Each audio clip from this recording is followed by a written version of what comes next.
morning, everybody. Welcome to TED Talk, Season 2, Episode 8. Another great day. It's gorgeous outside today on both sides of the pond.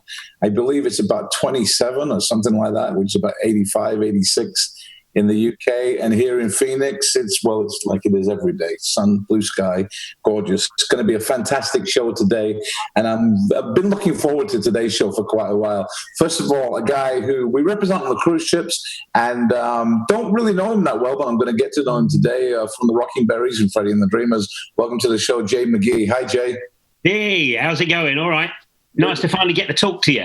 Yeah. See your face. And I believe you're in North Wales, right? Yeah, living here now. I've been here for 6 months and absolutely loving it in the countryside. Right, I didn't really believe you because I saw sunshine coming through the window and I thought that's a little bit weird with North Wales, but I've got a light out the back there just shining in. Brilliant. Thanks for being on the show. And also on the show, a great friend of mine, known Roy for many, many years and got some great stories from years ago. Welcome to the show, Roy Walker. Hi, mate. How you doing, Terry? So nice to see you. Good to see you. You're looking well. Thank you very much. Why am I the only one with a tan on this show? Yeah, I'm looking at me. I'm like white as anything. It's because of that sunshine in Hertfordshire. That's where you are, right? Do you know what? I know nothing about Hertfordshire. I've been here about 10 weeks now. It's really old England. It's sensational. All little villages and cricket in the green and all little duck ponds and what have you. Love it. Yeah, that's great. And my friend Sam... Hurricanes hardly ever happen here.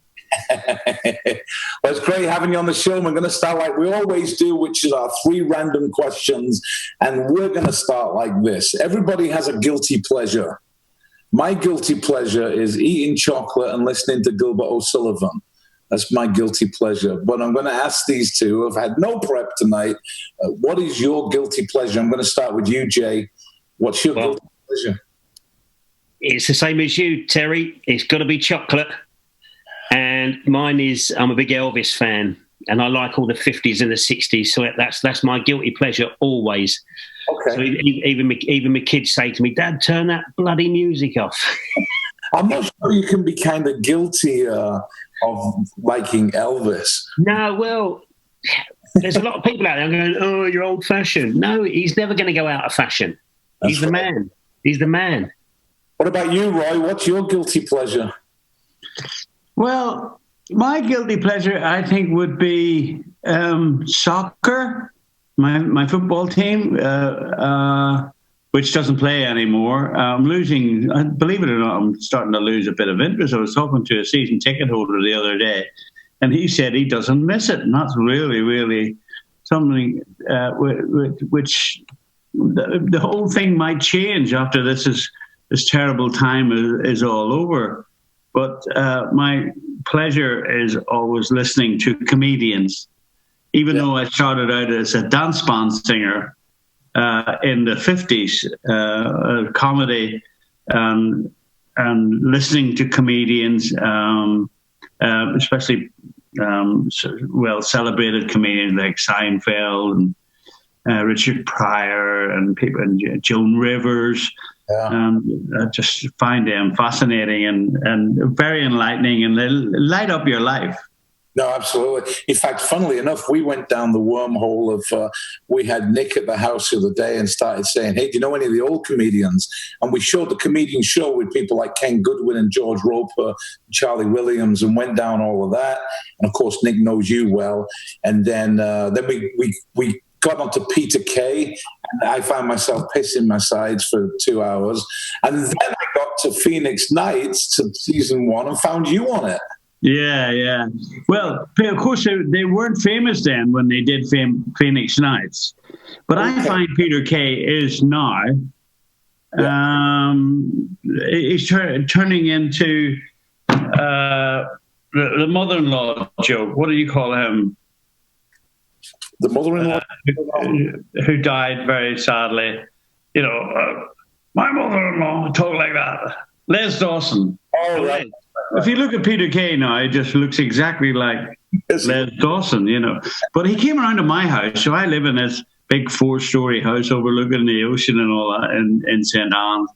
And this Datsun, beat up old Datsun, came up the drive, and it was Peter Kay. Now, he was working in comedy clubs in Manchester and a pub in Manchester called the Frog and Bucket. Yeah. And both my sons, Mark and Philip, are comedians, so they were working with him. And he said to them, I'm doing this program called Phoenix Nights. Do you think your dad would open the Phoenix Club for me? And Mark said, well, I'll ask him. So he asked me, and he said, would you mind if we called over? So I said, no. So this old Datsun comes up, and this fella gets out of it, a wee fat fella with a black T-shirt with his breakfast all over, black trousers and what have you. And he says, can I come in? I said, yeah, come on in. Have you had anything to eat? Irish people do that. Have you had anything to eat? He said, no. He said, having his breakfast on the front of his shirt. He probably missed his mouth. So anyway, I made him a big fry-up, and he had that. And he asked me, would I open the Phoenix Club? I said, no, I do. I have no interest in doing anything like that.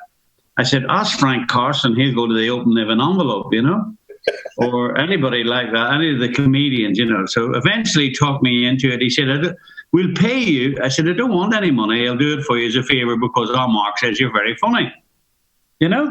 And so does Philip. So I went along with Philip and I opened the Phoenix Club for him, and he took the rip out of me for a wee while and what have you. Little did I know, it was so successful, the series. Yeah. I became a sort of a cult figure along with Jim Bowen and people like that. Yeah. Among the university crowd, I did 100 universities out of it. So Peter Kay, I'm always grateful. Thank you very much indeed. Yeah, no kidding. No, we went down there. It was just hilarious stuff. He's very hilarious. Yeah, so good. Here's another one for you, for both of you. I'm going to start with you, Roy. If you were not in the entertainment industry all those years ago when you started, I know it was in the dance band clubs, and we're going to talk about that later, but if you were not in the entertainment industry, what other career do you think you would have chosen? Well, I was in the military, and I quite liked that because I'd never done any sport as a young boy. I was one of those boys in school who never got picked. Right. Picked on or picked for games or anything like that there. So at 18 years of age in those days, you were conscripted into the army. So off I went, not knowing much about sport, and instantly became a hit at all the different sports that I played. I became an international athlete and what have you. Of course, it was amateur in them days. You didn't get paid. But I had so much pleasure out of that, and probably would have had a military career the whole way through. Loved the army, loved the mates. And comedy, the only thing I can remember about the army was laughing. I mean, that's all we did all the time. Even when we were in the jungles of Borneo, we're threatened with all sorts of terrible diseases, and just like today. And all we did was tell jokes and laugh. Wow. What about you, Jay? Well, I've always wanted to be in the entertainment business ever since I was a kid, so I've never been focused on any other job. But I think I'd like to have been a pilot. Yeah. But I'm scared of flying. Maybe not the right criteria to succeed. No, that's it. That's it. Even now, I keep saying that I'm gonna learn to fly, but I hate the turbulence. It scares me. It's funny. I've got a great turbulence story I might try and get into a little bit later. All right, here's the third question. Just before that turbulence, whenever people get annoyed on an airplane, I always go over to them and say, you know what? No plane has ever crashed with turbulence. Yeah. And you can see the relief coming over their face. And then I go, up till now. Yeah, great. I'm sure that made Jay feel a lot easier. Yeah, made me feel a lot better, that, didn't it? It makes them laugh. All right, here's a question. This won't mean anything to our American viewers. Let's start with Roy. Who is the greatest footballer of all time? That's a great question, and I've seen quite a few tremendous footballers. George Best, who came from Belfast, I met many times. His mother and father were fans of mine and friends of mine. They came to every gig I ever did when I came out of the military. Maradona, a lot of people don't particularly like Maradona. That goal he scored in the World Cup was unbelievable. I thought he was a natural footballer. And now Messi. I'm reading referees' reports about Messi, and they've played with Ronaldo. They've organised the game with him. And when it came to Messi, they just can't get over him. He's in another league beyond them. Okay. So very, very difficult. My heart would say George Best. I'll tell you a quick story about him. So when I was coming over to England in the 70s, his dad said to me, get in touch with our George, Roy, he'll help you in show business. He knows everybody. So he gave me his phone number, and I would ring, and I would go, hello, it's George here, please. Who is it? Roy Walker. And the phone would go down.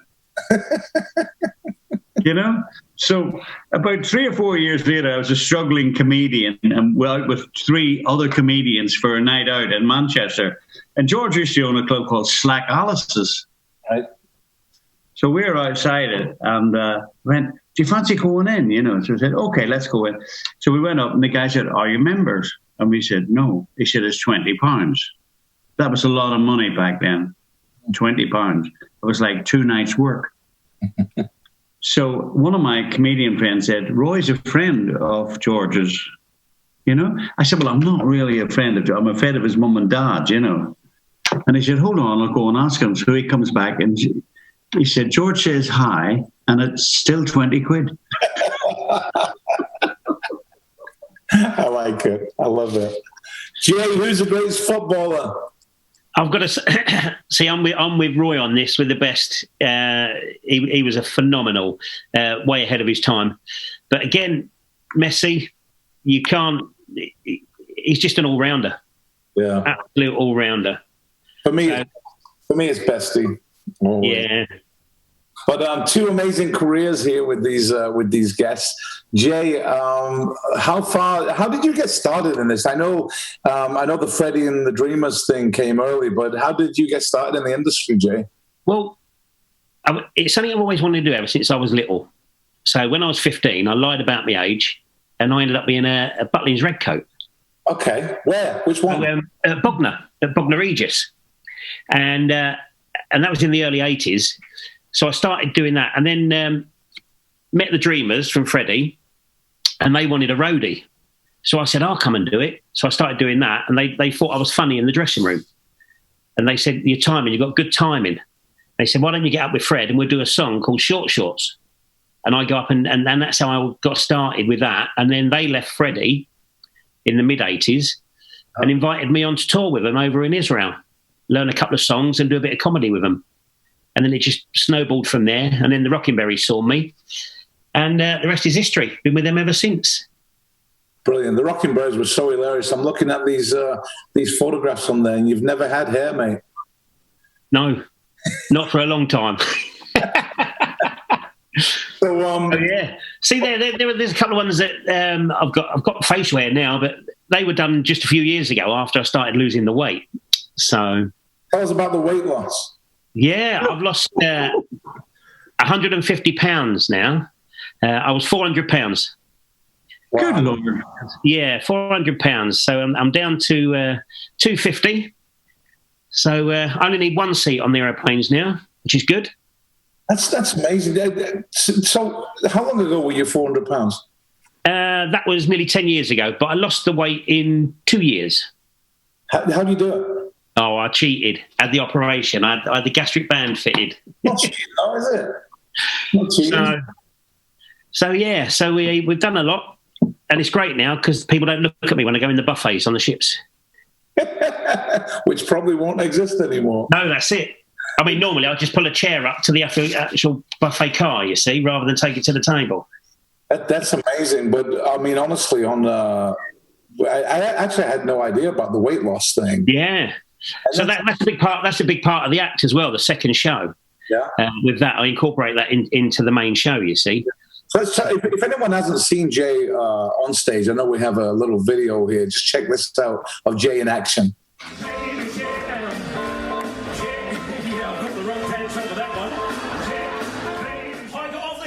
In Australia, I'm going through customs and he stopped me and went, "G'day, mate." He said, "Have you got a criminal record?" I went, "Is it still required?"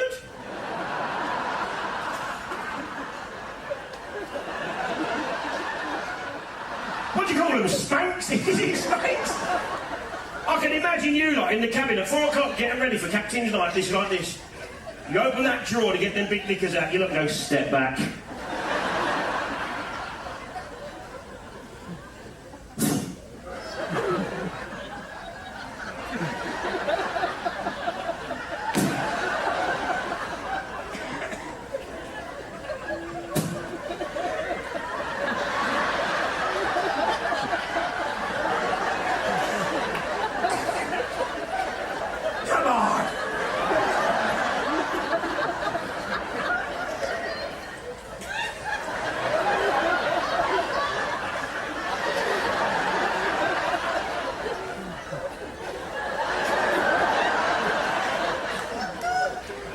You walk around the ship like going, oh, hello.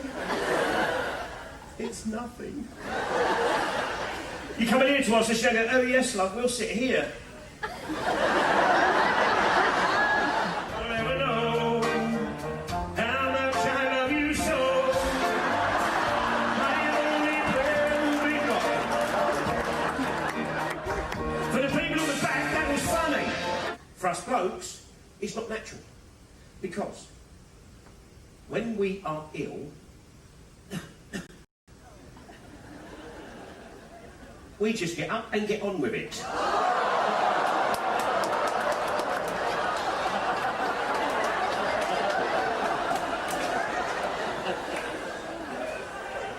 We don't moan about it.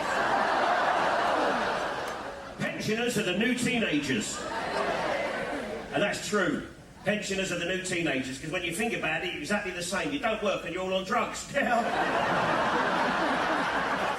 I'm also available for children's parties.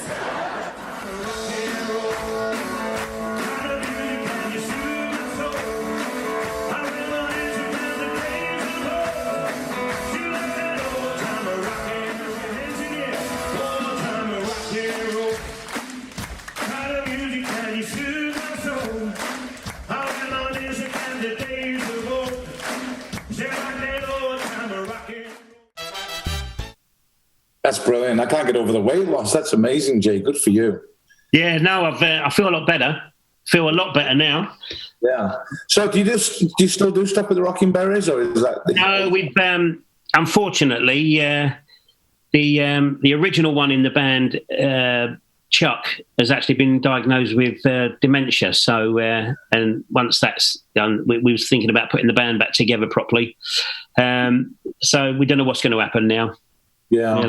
Which is a shame, because the stories he had about some of the greats is absolutely amazing, you know. And I say, like, I'm part of that era, if you like. I'm in a band with these legends, really. Oh, absolutely. I only worked with the Rocking Berries once in a place in Manchester called Fagan's, which was an old. Oh yeah, I've heard about Fagan's. Yeah, long time ago. Great times. Brilliant chatting with you. Mr. Walker, sir, how are you? Good, thank you. Really good. I enjoyed that. I love the Rockin' Berries. Yeah. There's some great groups around at that particular time, and they've all lasted. You know, the Abbots, the Gumbleweeds. There's only about one Gumbleweed left now. Unfortunately, they've all passed away, but they were funny. When I arrived in England in 1969, they were enormous. Yeah. And the Rockin' Berries. Graham from the Grumbleweeds, one of the funniest guys I've ever. Yeah, lovely. But you know, when I first arrived, Graham never spoke in the act. Is that right? He never spoke. Right. You know, there was so much talent in the act. You know, there was about 5 of them. Yeah, Robin and Morris and all those guys were great. It was fantastic. Yeah, Gas Mask Grimshaw. Robin's got the best legs in the business, I'll tell you. Yeah. But he's doing he's still working. He's found another comedy partner. And they're doing really well. It's really nice to know. I met him unfortunately at my best friend's funeral, Joe Longthorne's funeral. And I was so delighted. I heard so many great reports about how well he was doing. Yeah. Oh, absolutely. So, Roy, go back. Let's go back to after the military. I know when you and I first met, we were living in Blackpool. We'd not been there long, and we had a little recording studio in the back of our house, a little shed garage kind of studio. Yeah, it was a little garden shed, yeah. And we turned it into a studio, and someone said, hey, Roy Walker wants to come and record. And we chatted, and I thought, well, great, I've got this comedian who thinks he can sing going to record. And we come in, and the first song we did was How Are Things in Glockamora? And I was just blown away at how well you sung. Seriously, fantastic. And tell us how it started with the dance band stuff. Well, first of all, to carry on what you just said about your little recording studio, I also recorded a song called Oh Holy Night for Christmas on Nap Music, on your backing track. And Yves Chirac from Wales, a great singer from Wales, has added a descant around it and what have you. And in Northern Ireland, it's the first Christmas song played every year, and Wales just love it. The whole country of Wales love Yves Chirac, she's a great singer. And she's made it into something really, really special. So, Terry, it's all down to you and your little shed in the back of your lovely house. And your lovely family making us all tea and what have you, and encouraging us to sing more. So here's a strange 2-degree of separation deal. Is we now represent Eve on the ships, and it's amazing. I think we've got some problem with the signal, but I seem to be fine. Is everyone else? I'm fine. Yeah, I'm fine. It looks like we're okay. It went black for me over there a little bit. But tell us about the dance band days. I've never heard any stories of that, Roy. Right. Well, I started off dance band singer. I was about, my voice broke when I was about 15, and then when I was about 17, it came back, and I went for an audition for a band in Northern Ireland called the Dave Glover Show Band. So he said, okay, well, he had a girl called Muriel Day who represented Ireland in the Eurovision Song Contest, a brilliant singer. And the first gig was from Belfast to Cork, which is 300 miles, no motorways, all little country roads, Took 9 hours in a van. And of course, all the members of the van, and I'm sure Jay knows about this here with the Berries, they've exhausted their conversation and know every single thing about it. So they don't talk. They just sit there, And it was aeroplane seats, so you're strapped in. You got down to the gig, get all the gear unloaded and what have you, up on the stage, and you play from 8 o'clock till 1 o'clock in the morning. Get all the gear off, put it back into the van, and drive home. At 11 o'clock the next morning, I'm back in Belfast. And Dave Glover says, the job's yours if you want it. It's £12 a week. I said, I don't think I could stand up to that job. He said, why not? Was it your voice? I said, no, my backside. Nearly 20 hours sitting in a van, driving it all sorts, nearly being murdered on every bend in the road. So that started me off, and then I sang in the Ritz, the Plaza rather, in Belfast, and then I went got called up in the military, off I went, and came back, and I started the cabaret scene in Northern Ireland in 1967. At the Trocadero little pub in Crummock Street. And after I was headhunted after about 6 months. Belfast was swinging at the time. The Beatles, the Stones, everybody was out. And I went to a place called the Talk of the Town, where we brought international stars, Dickie Valentine, Selena Jones, all sorts of people like that. Marion Montgomery, and I did that for 3 years, and then the Troubles started, as they call them, the Troubles. They were known for 30 years. That was some trouble, wasn't it? So I left for England, and before I left, we did game shows every Wednesday night in the Talk of the Town, where we take your pick and what have you. So the same as they do on the ships. Uh-huh. And I didn't know that. I was learning to actually talk to customers, so instead of just singing all the time. So when I came over to England, there were so many good singers, especially in Manchester. Everybody was a singer. I mean, Bernard Manning was a sensational singer. Fantastic. Mike Reid was probably the best singer of all. He was as good as anybody around in the world. Yeah. So I thought I better try out this comedy, So people said I was told better jokes than some of the comedians they knew. So I left the singing behind and carried on with the comedy, but I never really sang again until I met you in your little shed in the back. crazy, isn't it? Of course, everybody over here, well, worldwide, really, if you don't know Roy for singing or comedy, you definitely know him for catchphrase, because I think that globally elevated you to a completely different level. And of course, the famous one is the snake charmer, which talk about going viral. But if anyone hasn't seen what happened to Roy, and we'll get his take on it, just check out this clip from Catchphrase, the snake charmer. Bacon and eggs, 185 you have. Marita, there's the bonus. Please take a square. The center one. 5 seconds. Here we go. 185. I got 300 for you, Marita. Dumb waiter. Dumb waiter's not right. Sean's back. Here's the catchphrase. £290. Please take a square. On the right. 5 seconds. Here we go. £290. What do you think it is? Tip the waiter.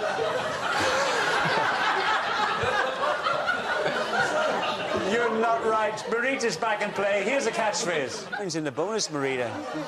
Can you solve it? Here we go. 5 seconds. Here we go.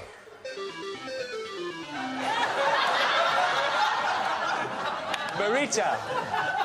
Song and dance man. Song and dance man's good. It's not the one. Sean. It's another one. Bonus. Sean, 5 seconds. Here we go.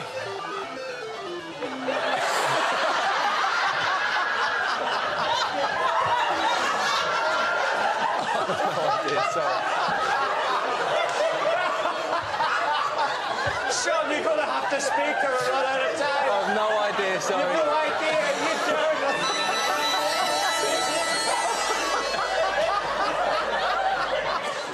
Well, that signal means we've run out of time.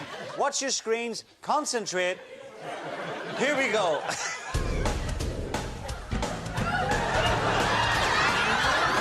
Sean. Snake charmer.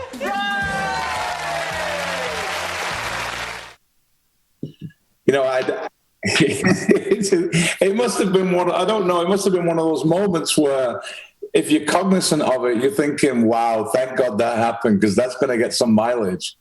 Well, we never knew. It took a few years for it to catch on, and then it became an internet phenomenon, which got me a lot of work with younger people and what have you.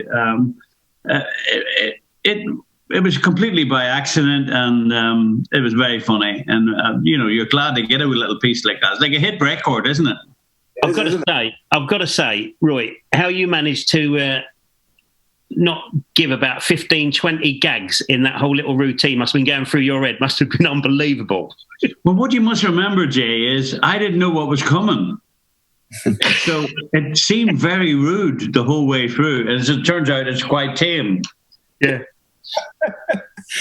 So good, so good. Of course, you've got an amazing family.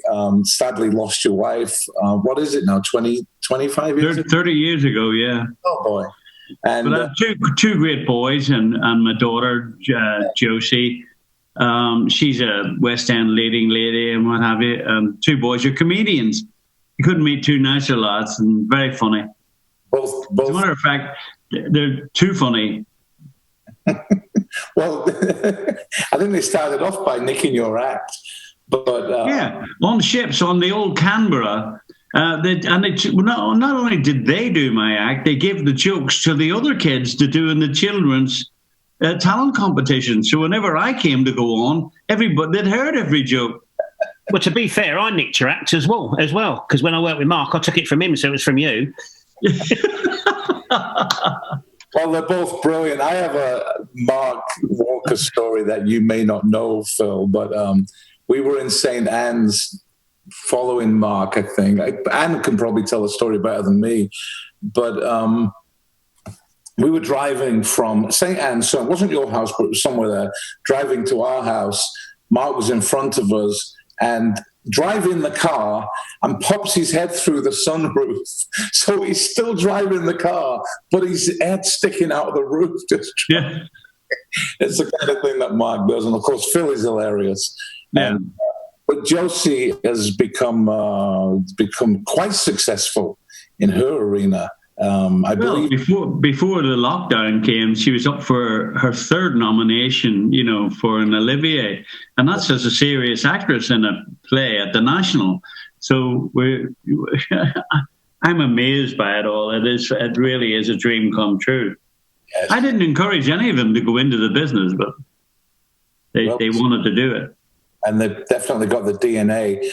We managed to find some quite rare and older footage of you. I think it was a TV show performing with Josie.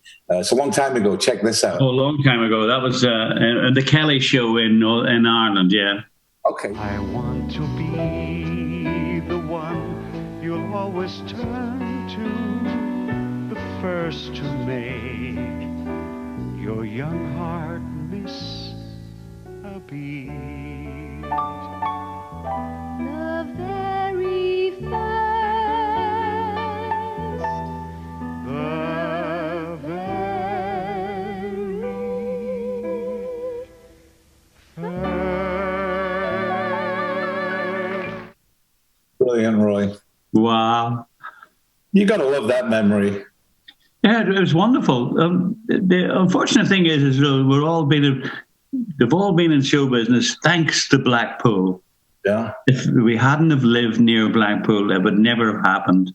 Yeah. And Eric Slack, especially, who owned the Viking, and he had a great talent competition going there. So Philip won it, Joanna won it, Mark won it, and from they were teenagers, and off they went as full-time professionals from teenagers.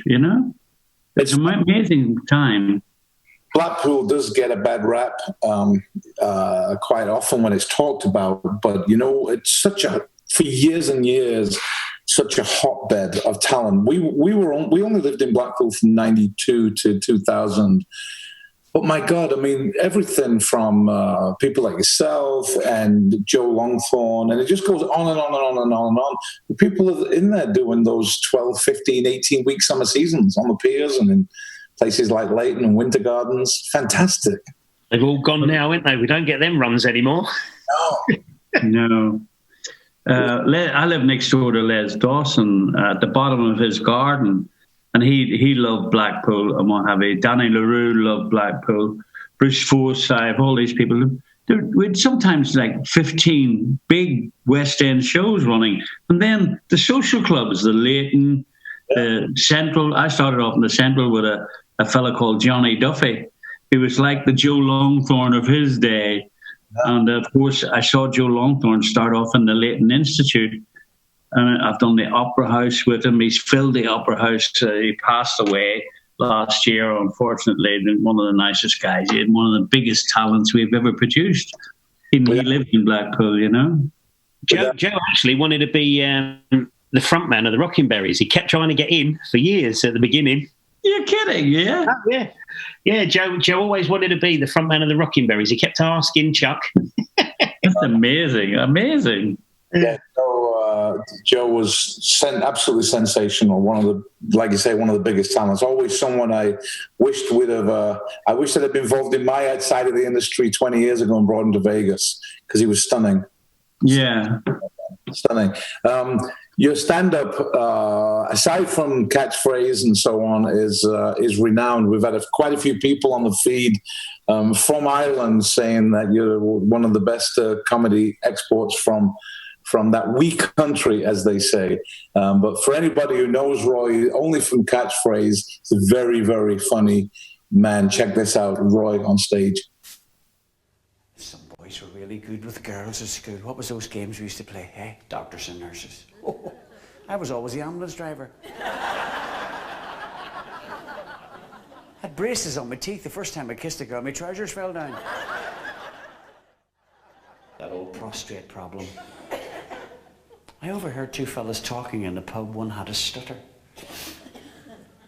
He said to his friend, what's that prostrate problem you have? He said, it's simple. I pee the way you talk. My father had bad blood pressure. He didn't want to get excited. didn't want to waken up the neighbours. So he had a brilliant idea, as fathers do. He used to hit us on the head with a slipper. Every word he spoke, he struck. It went like this.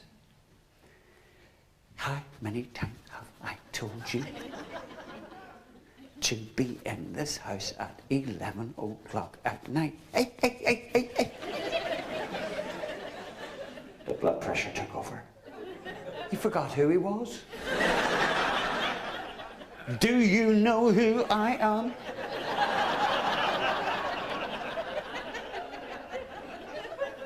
Then he forgot who I was. Who do you think you are? When your mother got angry, she became a ventriloquist.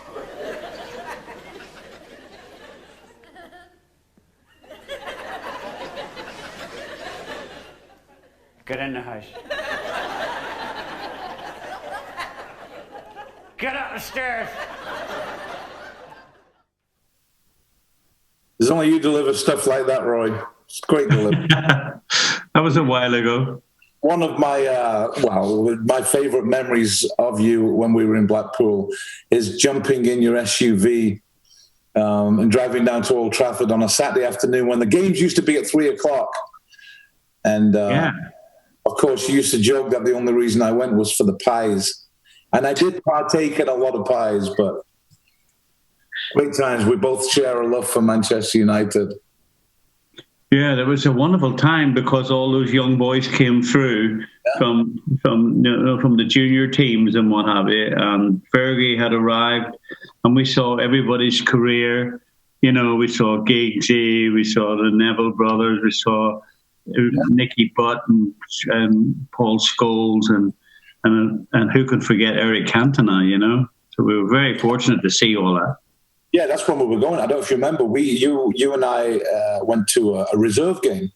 We went to a reserve game. It was a Wednesday night, I think it was. And Beckham was this scrawny little kid. Oh, yeah. We were talking about just what a future he's got, you know? Yeah. Great stuff, great stuff. Another little known fact, most people who watch the show who know me know my son Nick, who's now 26 and recording and so. But the very first person who ever put Nick on a stage and is completely responsible for it is you, Roy. I believe so, yes. Was it in a pantomime? Yeah, it was in a pantomime, yeah. Yeah. I think he was 3 or 4 at the time, and you brought him up, and I think you fixed it so he won the balloons or something. I can't remember. Yeah. There you are. Look what he's doing now. It's terrific. Yeah, no, it's great. It's good to see. I think he's watching today. So anyway, go to this part of the show where it says, where in the world is Terry? Where in the world is Terry? Where in the world is Terry?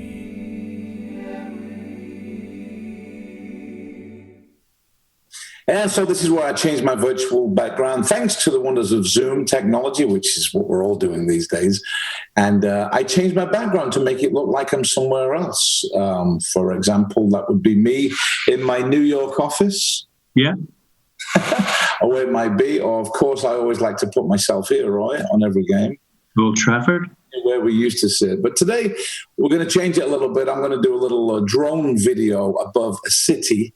And we're going to see if both of you, each of you individually, can tell us where I am. So the first one's going to you, Jay. Okay. Check out this drone video and tell me. So this is not you, Roy. Roy, you can steal £2 from him if he doesn't know. Okay? This is just Jay. Jay, where am I? For £2. Oh, it's got to be Venice. Oh, you nailed it quickly. I was trying to look at the cruise ships in the background, and they are. I've heard it's cleaned up quite a lot in the last. Have you not seen it? I have not. Some of the video footage of the water is absolutely stunning. There's fish everywhere and everything. Beautiful. It shows you how much I know. I thought it was the Isle of Wight. We've been on them ferries a few times at night, haven't we, Roy? Yeah. Some people have done a world cruise around the Isle of Wight when the ship kept breaking down. All right, Roy, this might be, I don't know if this is easy or difficult, but we're going to try it. Where am I? It's a little bit more difficult, this, but check it out. Where? You'll see some. I'll move over to the side so you can see some of the landmarks like that. Edinburgh? Yes, nailed it. Edinburgh. Did you know that, Jay? Get £2 off him then. I know, you got the £2 back. Was I right? You're right. You're absolutely right. Spot on. You're right. I did Edinburgh, but I did the Fringe there. It was one of the best times of my whole life. I got so much, a whole completely different audience from that there, and started to do comedy clubs and get invited to festivals and what have you. And then Chris Moyles took me on to the breakfast show, which was only supposed to be for a month, and I stayed 9 years. Wow. So that was a whole new ball game that Edinburgh opened up for me. So that was terrific. The Fringe is amazing, and it was cancelled this year, which is such a shame. You know, we were going to have quite a large presence there, but anyway. So we move to the part of the show with the question I ask every guest on the show. I love this question because it brings out all kinds of different answers.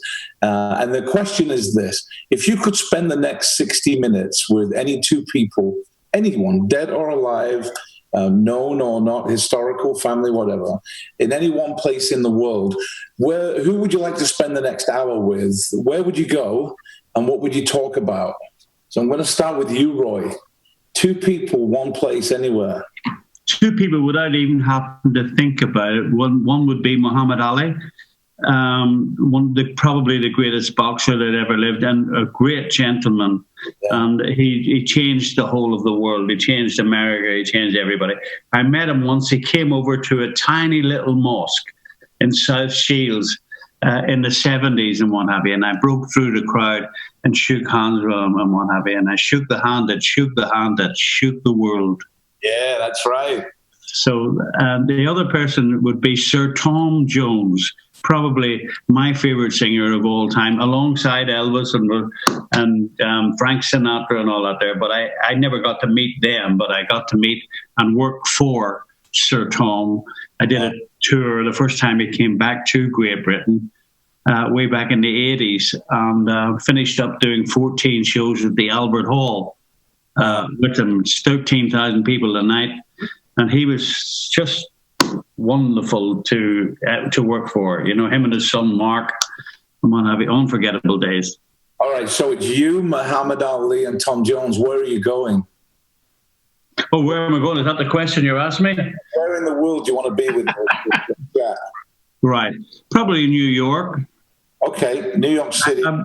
I spent New Year in New York once, and of course, it snowed, so the city closed down. There was 6 inches of snow in Manhattan, and we were staying at the Waldorf, which is closed now. It's being redecorated or something like that. And we could get in anywhere. Nobody came into the city, and we went to a comedy club down on Broadway. I wanted to see Louis C.K.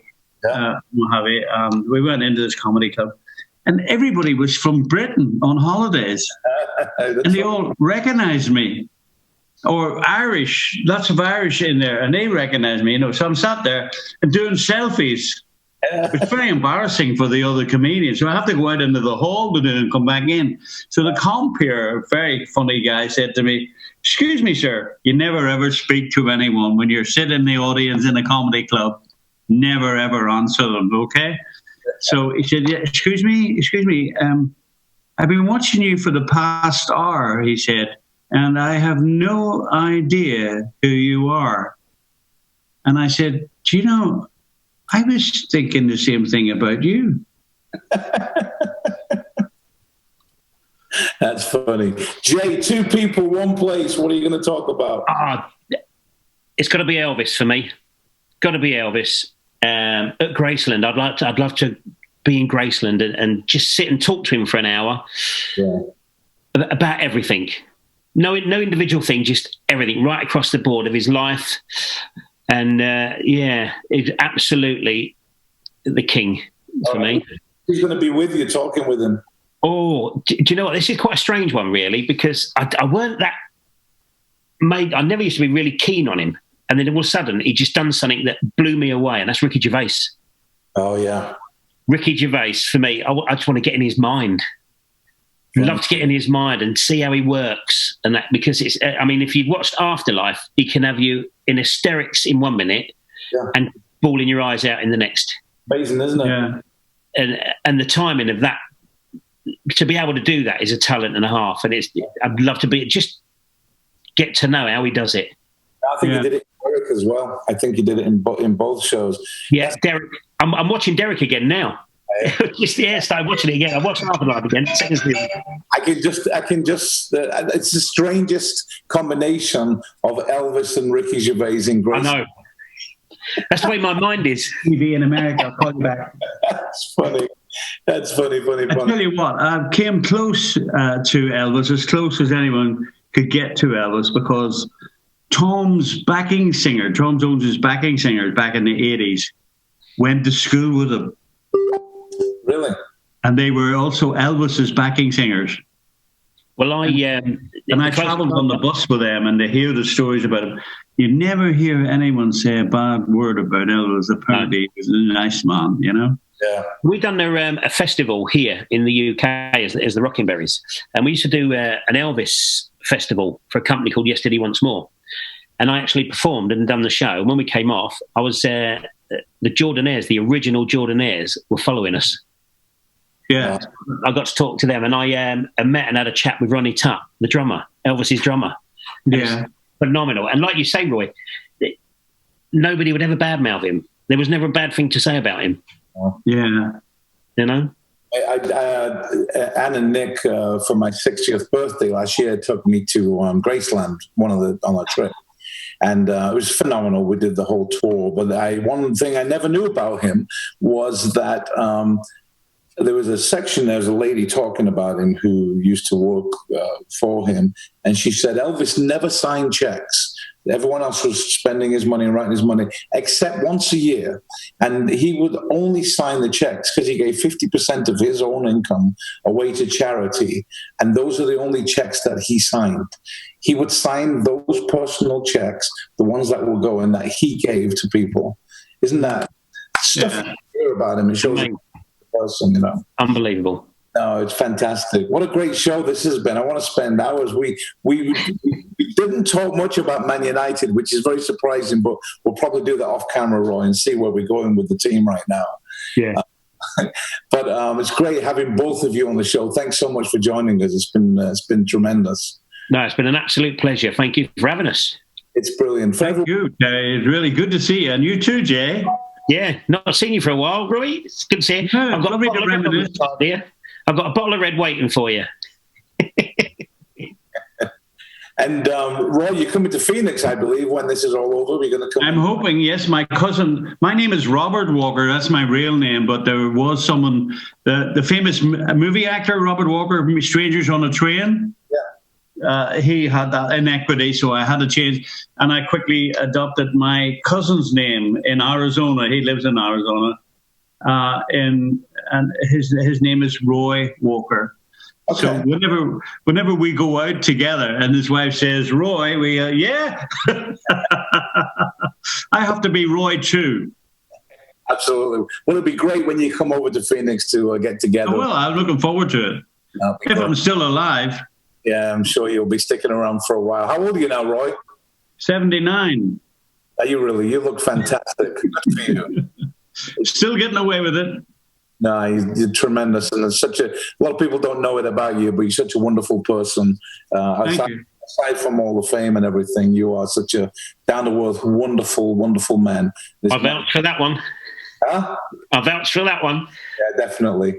I've known Roy for, I don't know, 25, 30 years now. And it's been wonderful to be a friend of his. Same with you, Jay. If you ever get over to the States. Oh, definitely. Definitely. I'll come over. I know Joe and John, Joe Martin, who manages you. Yeah. Joe and John they're coming over here in September. Going to stay with us for 3 days and hang out here. So it'd be great. And when this is over, we'll definitely do a lot of planning and partying and stuff. To everyone on Tad Talk, thanks so much for joining us. It's been a great show today. It's been great. Tomorrow's going to be a fun show, very, very different show. We've got Ruben Anthony, who is a vocalist from Amsterdam that we represent, but fantastic singer, and ladies, probably the best looking man that we have on our roster. So I think you might want to tune in for that one. And he's joined by one of the funniest people, young comedians that I've heard in a long time over here in the States. His name is Drew Thomas. And Ruben and Drew will be on a show with us tomorrow. On Friday, I'm not hosting the show on Friday. On Friday, the show's going to be hosted by Nick, my son. He's hosting his first show, and he's going to be joined by Ginny Scoville, a great singer out of Los Angeles, and Michael Williams, who is one of the finest young talents that's out there. So that's on Friday. On Friday afternoon, I'll be in Mexico at my house. I'll be chilling, watching Nick do the job, which is how it should be. Him taking over from me. Join us on TAT Talk. We'll see you all tomorrow for another show. Be safe, everybody. Thank you.